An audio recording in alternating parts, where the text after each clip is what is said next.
Donc, la candidature de Ousmane Sonko, au-delà de la personne Sonko, c'est plutôt la qualité de l'offre politique.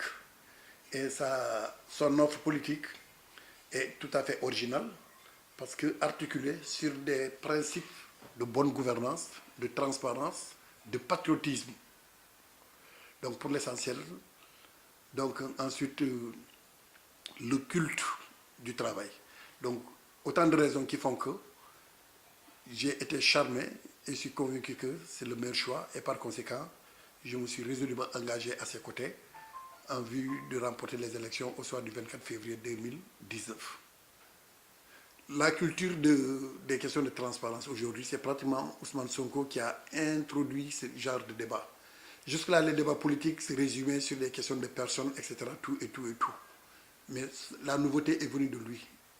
Il dit ceci: je propose publiquement des solutions par rapport à ce qu'il a comme vision du point de vue de la vision à mener pour le développement du Sénégal. Il l'a fait. Ce que personne n'a fait, et c'est une innovation de taille. Ensuite, au moment où nous parlons, ces cadres sont en train donc de préparer la mise à la disposition du public du programme, qui va être donc le côté tout à fait contraire de l'approche qu'il va donner et des contenus qu'il va donner aux différents secteurs de la vie socio-économique.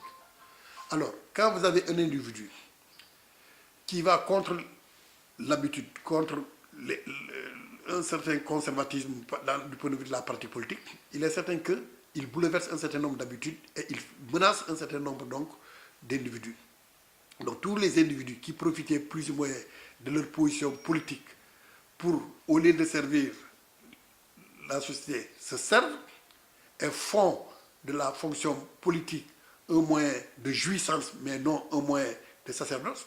Ce sont ces genres d'individus qui se sentent menacés avec l'avènement de Ousmane Sonko et qui trouvent leur compte dans les débats de bas étage en faisant, n'est-ce pas, des affirmations gratuites, etc. Tout et tout.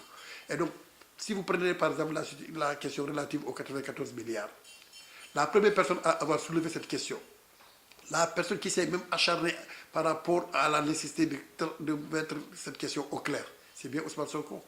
Comme il l'a rappelé lui-même, il a saisi les institutions de contrôle, telles que l'OFNAC, telles que l'inspection générale d'État. Il a même saisi le procureur. Et il n'y a aucune suite. Donc quand les individus veulent réactualiser cette même question que lui a déjà portée à la place publique pour l'accuser et dire que, etc., il n'a pas les mains, ça n'a même pas de sens.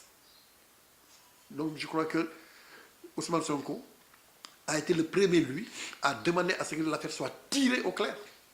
Parce que c'est ça, il y gagne. S'il était mouillé tel qu'on veut le faire croire, il n'aurait pas intérêt à ce que l'on tire cette affaire au clair, il n'aurait pas intérêt à insister davantage par rapport à ce dossier-là.